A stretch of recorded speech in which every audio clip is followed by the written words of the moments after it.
दोस्तों, इस पहले वीडियो में हमने देखा है कि हम डेस्कटॉप को कैसे असेंबल करेंगे। अभी हम देखने वाले हैं कि हम लैपटॉप को कैसे असेंबल या फिर उसको कैसे अपग्रेड करेंगे। अपग्रेड मीन्स क्या होता है कि आप प्रोसेसर तो बदल नहीं सकते, तो आप चेंज कर सकते हो रैम और उसका एसएसडी बोल सकते हो कि हार्ड डिस्क की जगह आप एसएसडी रिप्लेस कर सकते हो एंड रैम आपकी उसकी बढ़ा सकते हो। तो ये दोनों चीज़ों से आप उसे अपग्रेड कर सकते हो। या फिर आपको सपोज प्रोसेसर बदलना है तो बेस्ट वे है आप लैपटॉप ही बदल लो। तो हम देखेंगे आज कि हम हमारे जो लैपटॉप है उसको कैसे अपग्रेड करेंगे। ठीक है, आप इसे असेंबल भी बोल सकते हो या फिर अपग्रेडेशन भी बोल सकते हो। तो हम स्टार्ट करेंगे। तो ये हमारा एक लिनोवो का लैपटॉप है। तो हम इसे पहले बैक साइड से देखेंगे। तो ये उसकी बैक साइड है। तो हम क्या करेंगे, पहले ये सारे जो स्क्रू है वो निकाल लेंगे अच्छे तरीके से। सावधानी से अच्छा स्क्रू ड्राइवर यूज़ करके आप ये स्क्रूज निकाल लो।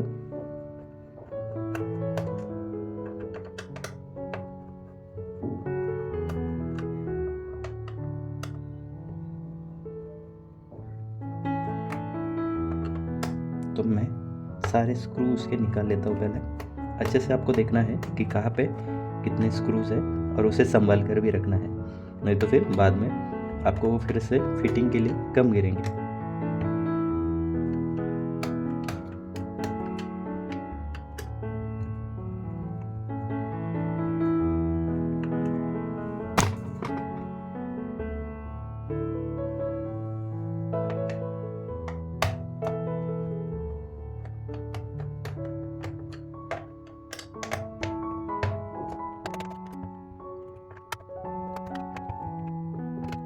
तो इस प्रकार आप सारे स्क्रू उसके खोल लोगे।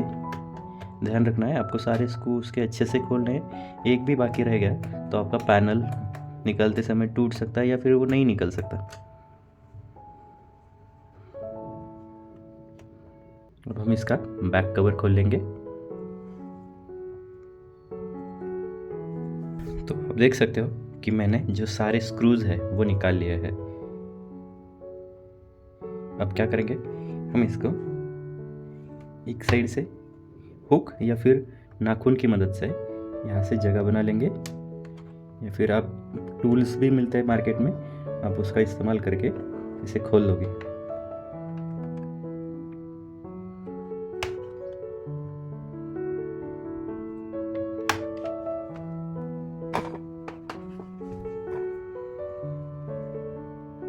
तो इस प्रकार आप उसे नाखून से खोल सकते हो। थोड़ा सा रब जाएगा ये निकालने के लिए, लेकिन आप जैसे ही धीरे से ट्राई करना,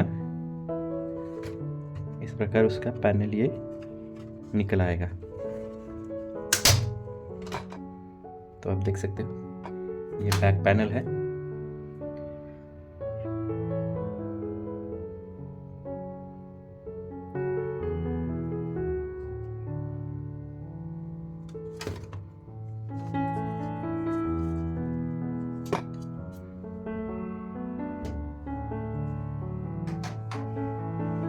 और ये है लैपटॉप का एक्चुअली मदरबोर्ड एंड सारा सिस्टम। तो हमें अपग्रेड करना है। तो हम यहाँ पे देखिए, आप देख सकते हो यहाँ पे हार्ड डिस्क लगी हुई है। तो ये हार्ड डिस्क निकाल के हम यहाँ पे एसएसडी बिठा सकते हैं। एंड ये जो रैम है तो ये मैं दिखाता हूँ आपको। इस प्रकार आप इसे निकाल सकते हो। तो ये निकल आई। एक्चुअली यहाँ पे 2 स्लॉट होते हैं रैम के लिए। तो आप एक नीचे है एक ऊपर है, देख सकते हो यहाँ पे 2 स्लॉट होते हैं, एक नीचे एक ऊपर। तो यहाँ पे आप 2 रैम बिठा सकते हो।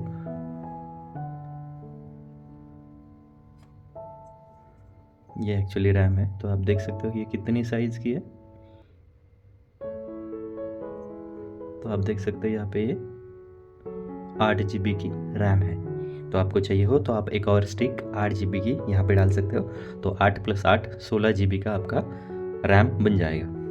उसके साथ आप यहाँ पे SSD डाल सकते हो। एंड यहाँ पे आप चाहिए हो तो आपका DVD राइटर डाल सकते हो। फिलहाल यहाँ पे नहीं है, आप यहाँ पे DVD राइटर भी डाल सकते हो, या फिर आपकी हार्ड डिस्क यहाँ पे रख के यहाँ पे एक कैडी जो पार्ट होता है likewise hard disk DVD writer ही जैसा होता है, उसमें आप SSD बिठा के यहाँ पे बिठा सकते हो। तो हम रैम फिर से बिठाएंगे। कैसे बिठाते हैं रैम? तो नॉच में बैठनी चाहिए वो फिर से। तो ये आप देख सकते हो नॉच में नहीं बैठ रही, तो फिर उसको उल्टा करना पड़ेगा। तो ये यहाँ पे एक बैठेगा, उसके नीचे यहाँ पे दूसरी बैठेगी। तो ऐसे 2 रैम यहाँ पे बिठ सकते हैं। हम ऊपर बिठा देते हैं उसको। तो ये मेरी रैम बैठ गई है। तो आप यहाँ पे रैम एक्सटेंड कर सकते हो। एंड दूसरा यहाँ पे आप SSD बिठा सकते हो। सेम आपकी हार्ड डिस्क है। तो आप इसको खोल लोगे पहले तो।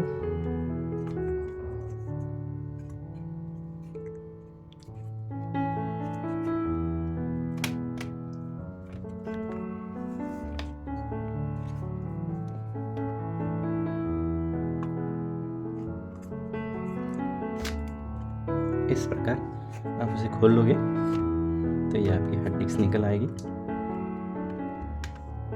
ये आपकी हार्ड डिस्क निकल आएगी। तो ये सारा केस आप निकाल के इसके जगह पे आप ऐसे SSD बिठा दोगे। और हाँ, SSD आप जब बिठाओगे तो उसमें आपको ये ऐसे, तो उसमें आपको फिर से नई ऑपरेटिंग सिस्टम डालना ज़रूरी है। तो ऑपरेटिंग कैसे डालते हैं तो मैंने मेरे प्रीवियस वीडियो में बता चुका है। चाहिए हो तो आपको वो लिंक में डिस्क्रिप्शन में डाल देता हूँ। तो इस प्रकार फिर से आप हार्ड डिस्क SSD बिठाओगे अपग्रेडेशन के लिए। तो लाइकवाइज और फिर से जो कि SSD SATA SSD सेम ऐसे ही होती है, तो आप फिर से इस प्रकार उसे लैपटॉप में बिठा दोगे। तो ये है आपका अपग्रेडेशन हो चुका है विथ रैम एंड आपकी SSD। तो रैम आपका एग्जीक्यूशन के लिए सपोर्ट करेगा एंड SSD आपका स्टोरेज एंड फास्ट एग्जीक्यूशन बोल सकते हो, उसके लिए SSD भी आपकी सपोर्ट करेगी। तो इस प्रकार आप लैपटॉप में अपग्रेडेशन कर सकते हो। आपको ये वीडियो कैसी लगी ये आप कमेंट करके ज़रूर बताइएगा। और कुछ प्रॉब्लम है या फिर कुछ आपको डाउट्स है तो आप वो भी कमेंट करके बता सकते हैं। और चैनल को सब्सक्राइब करना मत भूलिएगा। धन्यवाद।